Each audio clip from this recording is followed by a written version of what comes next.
हमारे जितने कार्यकर्ता साथी आए हुए हैं उनको भी मैं बहुत बहुत धन्यवाद देता हूं। और आप लोग आज यहाँ आए हैं, मुझे अच्छा लग रहा है।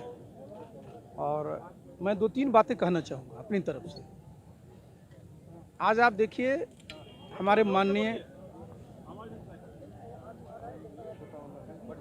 माननीय मुख्यमंत्री महोदय, आप जान रहे हैं कि बिहार में सबसे लंबे समय तक मुख्यमंत्री रहने का जो एक रिकॉर्ड है उसको पूरा किया है। और इससे हमारे जितने भी साथी हैं जनता दल यू के और हमारे एनडीए के जितने साथी हैं, सब लोग बहुत उत्साहित हैं। तो आप जानते हैं कि मैं उनके साथ पिछले 24 वर्षों से हूं। और 1 मार्च को हम लोग पिछले वर्ष से उनका जन्मदिन मनाते हैं। तो हम लोगों ने तय किया है कि 1 मार्च जो हमारा 2022, इस बार बड़ा अच्छा सुनते हैं कि उस दिन शिवरात्रि भी है, जैसे मुझे बताया गया, अभी चेक नहीं किया है। तो उस दिन से हम लोग साल भर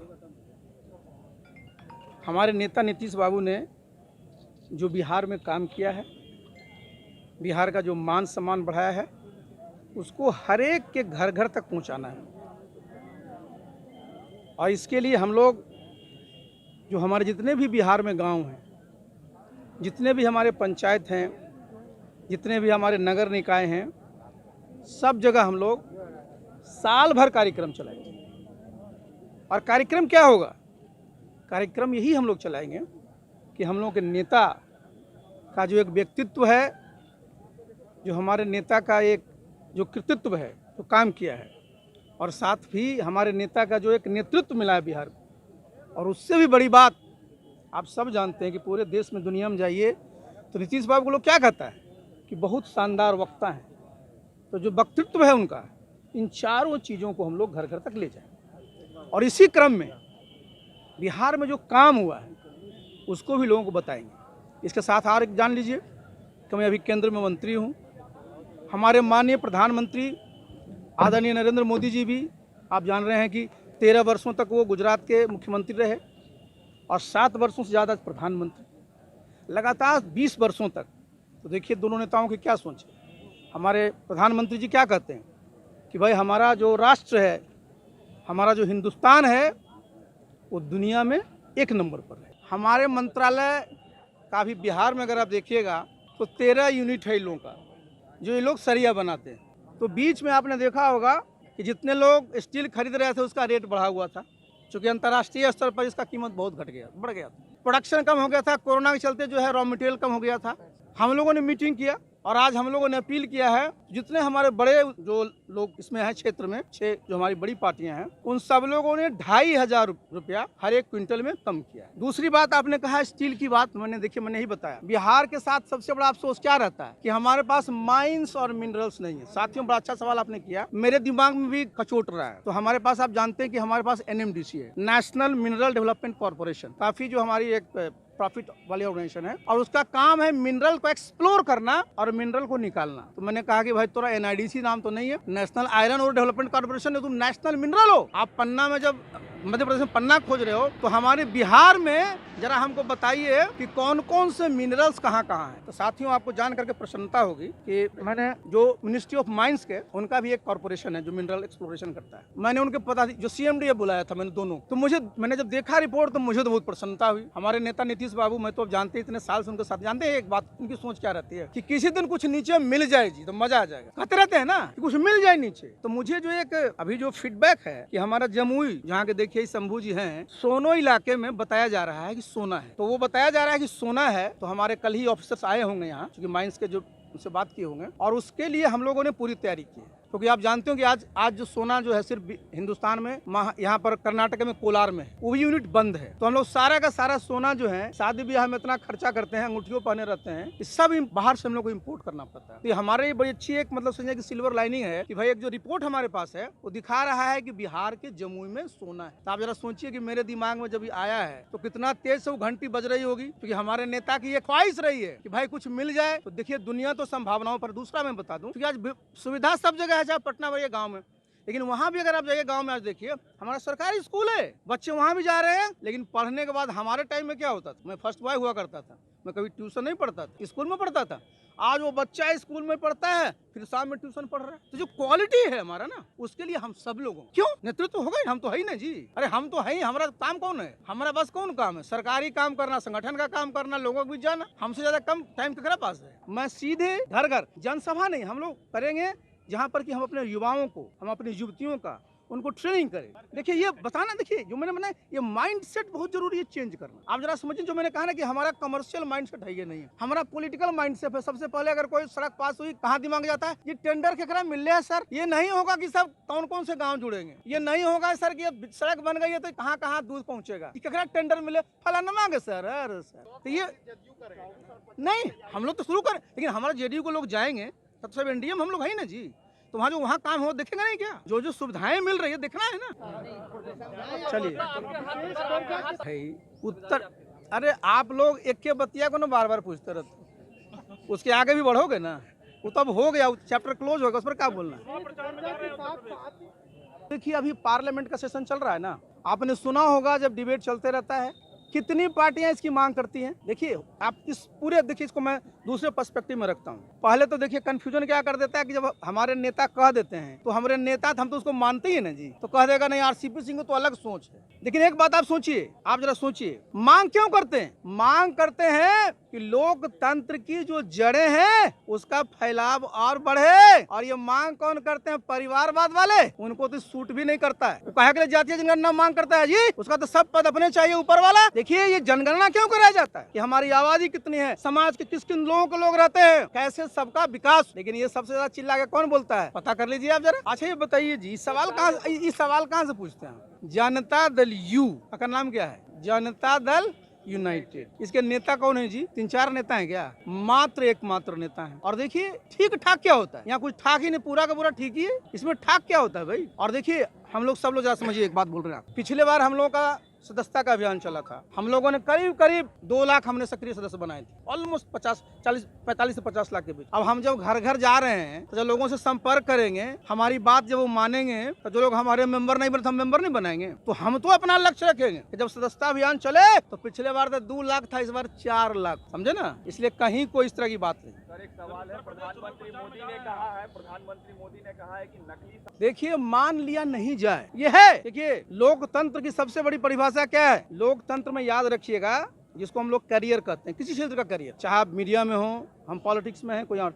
लोकतंत्र में कहता है करियर जो है ओपन टू टैलेंट्स होता है। जिसके पास मेधा है, अपनी मेधा के बदौलत देश में और दुनिया में किसी पद को प्राप्त कर सकता है। आज हमारे राष्ट्रपति कौन है जी? हमारे कलाम साहब कौन थे? और अगर परिवार में ही, तो पहले होता था कि राजा का बेटा राजा, उसका बेटा का बेटा। तो देखिए लोकतंत्र में परिवारवाद यहीं से ही घुसेगा, तो वो लोकतंत्र में क्या होता, क्या करते हो, परिवारवाद को वो लोकतंत्र के माध्यम से घुसेड़ देते। और ये बहुत बड़ी चुनौती नहीं, बहुत बड़ा खतरा होता है। और एक बात जान लीजिएगा, जहाँ जहाँ परिवारवाद है, उनके जितने कार्यकर्ता है, जाके पूछिए कैसा लगता है उनको, कैसा घुटन महसूस होता है कि कोई 22 साल का आदमी आ रहा है, उसको इतना कस के सलाम मारना पड़ता है कि मत पूछिए। तो लोकतंत्र में परिवारवाद का कोई स्थान नहीं। जो हमारा चलेगा वो जदयू का संगठन का भी चलेगा, जो हमारे जदयू के जितने हमारे समर्थक हैं, शुभचिंतक हैं, सबका चलेगा। और जब हम गाँव में जाएंगे तो हम चर्चा करेंगे अपना जदयू का, तो वहाँ तो हम अपना जो हमारा उज्ज्वला स्कीम है उसका भी चर्चा करेंगे ना, सब चीजों का, जो हम लोगों ने जो काम पूरे हमारे देश में आज हुआ है। देखिए लोगों को बताना पड़ेगा, और धीरे धीरे इस चीज को बताना बहुत जरूरी है। आज आप देखिए हमारा प्रदेश पीछे किस चीज में रह जाता है। कह रहे सर बिहार में अभी भी जो है लोगों के पास गैस के उतने चूल्हे नहीं। आज आप जानते हैं ना किसको आज मानते हैं कि क्लीन फ्यूल किसको मानते हैं? अगर आपके पास गैस का हो, चाहे वो मीथेन मतलब चाहे आपका गोबर गैस का हो, चाहे इसका हो, तो हम सब लोगों को इसमें प्रयास कर करके अगर हम वहाँ जाएंगे, तो जहाँ जहाँ जब हम घर जा रहे हैं तो हमारे पास सरकार की जितनी योजनाएं हैं, चाहे राज्य सरकार की हो, केंद्र सरकार की हो, उन सबको हम लोग रखेंगे कि हमारे कितने लोग छूट गए हैं, क्या है उसमें, क्या और पॉलिसी चेंज होना चाहिए। आखिर जो हमारा कार्य करता है, देखिए सबसे जरूरी क्या है कि हमारा कनेक्ट जनता से होना चाहिए। और एक वर्ष में हम लोग जनता से कनेक्टेड रहेंगे तो 2024 में जब चुनाव आएगा तो हमको तो सब पता नहीं रहेगा। अब पता चला कि हम पटना में और दिल्ली में रह जाएंगे। काम भी आज देखिए होता क्या है, काम बोलता है, लेकिन काम को आप लोगों को नीचे बताना भी पड़ेगा, आपको बताना पड़ेगा। आप जाइए गाँव में, कहिए कि जी नल जल कौन दिया है जी? तो जी वार्ड मेंबर लगल थी ना सर। अब बताइए वार्ड मेंबर साहब लगाए हैं। न तो वो जानता है कि कहीं से सरकार है, ना मुख्यमंत्री है कहीं। साइकिल कौन दिया था? मास्टर साहब। तो बताइए, हेड मास्टर साहब साइकिल दिए। चले जाइए यूनिवर्सिटी में, लड़की को 50,000 रुपया मिल रहा है, क्या दिए हैं? तो प्रिंसिपल साहब। कारण क्या है? हम जो कह रहे हैं उसको नहीं बता रहे। तो लोगों के बीच में जा करके बताना पड़ेगा, उनसे सुनना भी पड़ेगा, और किस चीज में क्या प्रॉब्लम हो रही है। देखिए, मैं बता दूंगा, मैं तो गाँव में रहता हूँ कि वहाँ हमारे पास जो है लोहा भी है, लेकिन वो जो लोहा है उसका जो Fe कंटेंट, जो आयरन कंटेंट है, वो 40 के आसपास है, जबकि जो 56 के ऊपर रहता है तो वो अच्छे क्वालिटी का माना जाता है। लेकिन आजकल जब कम उस क्वालिटी का भी रहता है तो उसको हम लोग बेनिफिशिएशन कहते हैं। बेनिफिशिएशन प्लांट बना करके उसको लोग उसको एम्पावर करते हैं, उसको ठीक करते हैं, और जिससे वो भी एक अच्छा और की तरह काम करता है। तो जब उसके बाद आप जरा जान लीजिए कि गया औरंगाबाद में भी मुझे पता चला है कि काफी रेयर अर्थ वाला मटेरियल है, बहुत अच्छे अच्छे हैं, उसका भी स्टडी हुआ है। और आपको पता होगा रोहतास साइड में तो पूरा ग्लोसोनाइट है, जो पहले पूरा का पूरा फर्टिलाइजर में सब यूज होता था। तो ये मुझे पता चला था पिछले महीने ही, तो मैं लग गया हूँ। और हमारी चूंकि वो NMDC हमारे ही उसमें है, तो हम प्रयास कर रहे हैं कि सोना मिल जाए तो सबसे पहले आप ही को माला पहना देंगे। देखिए, पहला सवाल कि हम लोग तो सब आदरणीय प्रधानमंत्री जी को इस बात के लिए धन्यवाद देना चाहेंगे और शुक्रिया अदा करना चाहेंगे कि जिस बात को हम अपने प्रशिक्षण शिविर में अपने कार्यकर्ताओं को कहते रहते हैं कि हमारी पार्टी की क्या पहचान है, जो हमारी विचारधारा है, गांधी जी, अंबेडकर जी, लोहिया जी, जयप्रकाश नारायण जी, आदरणीय जननायक कर्पूरी ठाकुर जी, और उस सब की जो सोच रही है, हमारे नेता नीतीश बाबू ने उसको जमीन पर उतारा है। तो जो प्रधानमंत्री जिस कंटेक्स्ट में कह रहे थे वो समाजवाद की बात कर रहे थे। उन्होंने ठीक कहा ना कि लोहिया जी का कोई परिवार नहीं, जॉर्ज फर्नांडिस जी का किसी परिवार को कोई नहीं जानता, हमारे नेता का भी आप जानते हैं। तो हम लोग तो प्रधानमंत्री जी को इसके लिए धन्यवाद देना चाहिए। आपने दूसरी बात कही, विशेष राज्य का दर्जा। साथियों, आप सब अवगत हैं, जहाँ जितने लोग यहाँ बैठे हुए देखते हैं, शंभू जी बढ़िया हिमाचली टोपी लगा के बैठे खड़े हैं। 2010, 11, 12, 13 कितना रैली किए थे हम लोग जी। उसमें हमारे प्रदेश के अध्यक्ष थे आदरणीय वशिष्ठ बाबू, उनके नेतृत्व में हम लोग कितना किए थे। और हम लोग यहाँ गांधी मैदान में कितना बड़ी रैली किए थे, हम लोग दिल्ली में भी किए थे।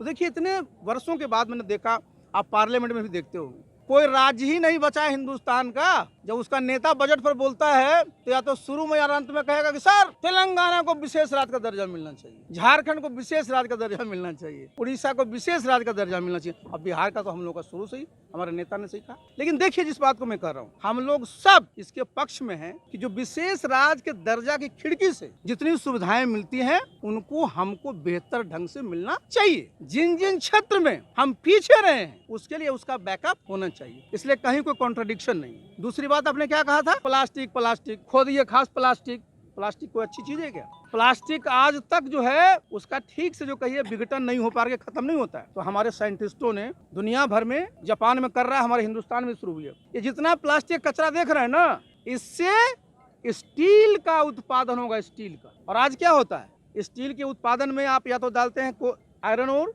या जिसका मैंने बोला कि स्क्रैप, और जलता क्या है, या तो बिजली से करता है या कोकिंग कोल। कोकिंग कोल हम लोग बाहर से लाते हैं, 75,000 करोड़ साल में लगता है। और कोकिंग कोल की जगह अब ये जो पूरा का पूरा जो कचरा है इसका, प्लास्टिक का, उसका उपयोग होगा। कितने लोगों को रोजगार मिलेगा? पटने में देखिए कितना कचरा पड़ा रहता है इसका। अब वो सब जो आज प्रधानमंत्री जी कहते हैं ना, वेस्ट टू वेल्थ, आज वेस्ट हमारा है ये, और उसको हम लोग स्टील जब बनाएंगे तो वेल्थ हो जाएगा। तो जरूरी है कि हमारे लोग कि अगर जब हम मानसिकता बदलेंगे, इधर जो झुकाव करेंगे, तो देखिए आगे आने वाले समय में जब प्लास्टिक का उपयोग हो सकता है, कचरे का उपयोग हो सकता है, तो अगर आपके दिमाग में उद्यमिता का कीड़ा घुस गया, हमारे बच्चे क्या करते हैं, यहाँ से जाते हैं दिल्ली में भी बैठ करके दिन भर यूपीएससी की तैयारी करता है, अच्छी बात, कम्पीट भी करता है, लेकिन उसी तरह का कीड़ा हमारे बच्चों में घुसना चाहिए कि हमको उद्योग धंधे लगाने। और उद्योग धंधे कैसे उद्योग धंधे लगाने? जैसे बिहार में आप देखिए, हमारा जिसको मदर इंडस्ट्री कहते हैं बहुत कम है, बरौनी में है, रिफाइनरी है। आज आप देखिए आगे आने वाले समय में जो अमृतसर से कोलकाता जो हमारा वो है कॉरिडोर, इंडस्ट्रियल कॉरिडोर, उसमें 1670 एकड़ जमीन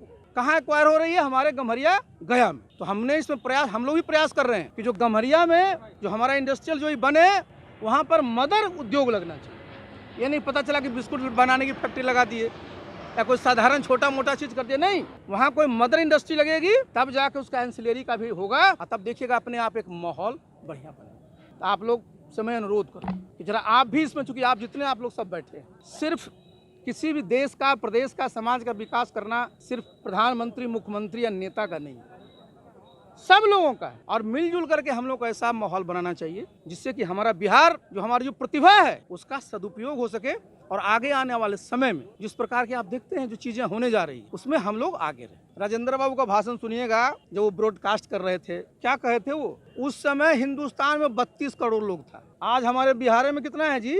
12.5 करोड़ लोग। हमारा प्रदेश का क्या है? हाईएस्ट हमारा जो है इंटेंसिटी है, यहाँ पर जो पॉपुलेशन है, 1 स्क्वायर किलोमीटर में 1106 लोग रहते हैं। हमारी भूमि पर, हमारी जमीन पर कितना दबाव है? ये तो ऊपर वाले का मनाइए कि हमारी भूमि भी उपजाऊ है, हमारे पास पर्याप्त जल है, हमारे जो लोग हैं वो परिश्रमी है। और एक बात भूलिए नहीं, जो मैं सरकारी की बात बोल रहा था ना, ये पूरा खेती जो है ये कृषि किस क्षेत्र में है? निजी क्षेत्र में है। किसान पूरा का पूरा जो काम करता है कोई सरकारी नहीं है। और देखिए आज कोरोना के टाइम में भी एकमात्र क्षेत्र जहाँ की काम हुआ है वो है कृषि का। और बिहार में भी आप जरा देख लीजिए कृषि में कितनी संभावनाएं हैं। तो मेरा देखिए जिस बात की मैंने शुरू किया था कि हम सब लोगों को मिल करके बिहार में ये माहौल बनाना कि साहब हमारे लोग भी अब थोड़ा उद्यमी बने। आपको मैं उदाहरण दे रहा हूँ, पंजाब है, पंजाब में कोई पोर्ट है, पंजाब में कोई मिनरल रिसोर्स है नहीं है, लेकिन पंजाब में तो स्टील मिनिस्टर में गया था, गोविंदगढ़ में 100 से ज्यादा यूनिट्स है, 50,000 करोड़ का कारोबार होता है। कहाँ है पंजाब? उतना स्टील की खपत है वहाँ, लेकिन वो बनाता है और सब जगह सप्लाई करता था। आप देखिए दो चीज का मैं बताना चाहूंगा आगे आने वाले समय में, जिसको आप कचरा कहते हैं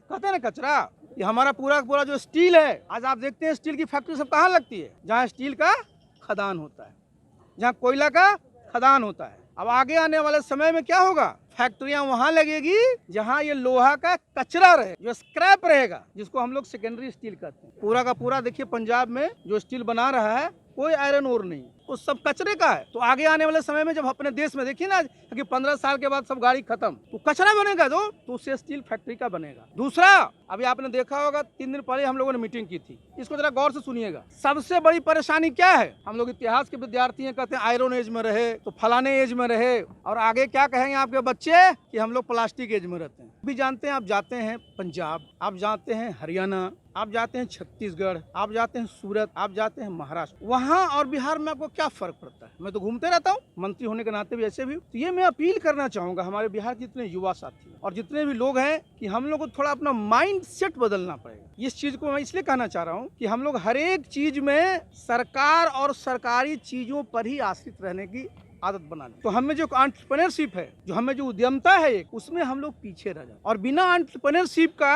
किसी भी प्रदेश में औद्योगिकरण नहीं हो सकता है। हमारी सोच क्या रहती है? हर एक चीज में सरकारी नौकरी, सरकारी ये, सरकारी वो, सरकारी वो। तो जितना बड़ा जो पोटेंशियल है हमारा हर एक व्यक्ति में, उसका फायदा नहीं होता। अब दूसरे प्रदेशों में चले जाइए, मैं गया हुआ था एक प्रदेश में, नाम नहीं लूंगा, वहाँ के एक पत्रकार ने हमसे कहा कि साहब आप बिहार से आते हैं, आपके यहाँ के हमारे यहाँ असिस्टेंट स्टेशन मास्टर हैं। हमने कहा बहुत अच्छा। उसका दूसरी बात जो कहा तो मुझे थोड़ा खराब लगा। कहा कि सर मुझे आश्चर्य लगता है कि 20,000 में कैसे लोग गुजारा करते। हमने कहा क्यों? तो बोला सर बताइए, इतना दूर घर, बाल बच्चों को छोड़ करके 20,000 रुपया, जबकि हम तो अपने घर में ही काम कर करके 50,000 रुपया कमा लेते हैं। तो आप लोगों को क्यों नहीं कहते हैं? हमने कहा नहीं, हमारे भी लोग, ऐसा नहीं है, हमारे ही लोग आपके यहाँ भी काम करते। लेकिन हमारी एक मानसिकता क्या है? गाँव में जाइए काम करने, कहिए ना, कहाँ चल जाएगा? पंजाब जाइए, वहाँ कहाँ? गोविंदगढ़ मंडी में काम कर रहा है। क्या कर रहा है? तो कोयला को लगा रहा है उसमें। जब यहाँ आएगा कहेगा फैक्ट्री में काम कर रहा है। देखिए हम लोग को एक मानसिकता थोड़ी बदलनी है कि हम लोगों में भी एक एंटरप्रेन्योरशिप की भावना आनी चाहिए। और अब देखिए अपने प्रदेश में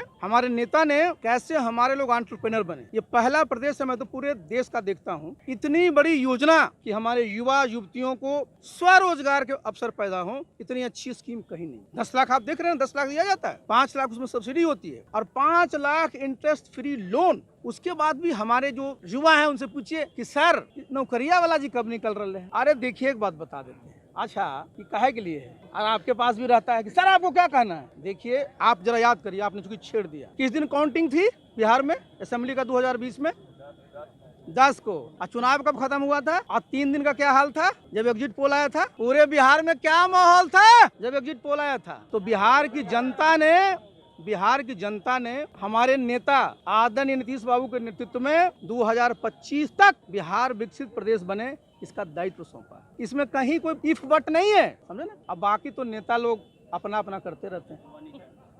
यूपी चुनाव की क्या तैयारी है? क्या कर्नाटक में? भाई हमरा उसके बारे में पता नहीं है। अगर आपको हमारा वीडियो पसंद आया हो तो इसे लाइक करें, सब्सक्राइब करें और साथ ही बेल आइकन दबाना ना भूलें।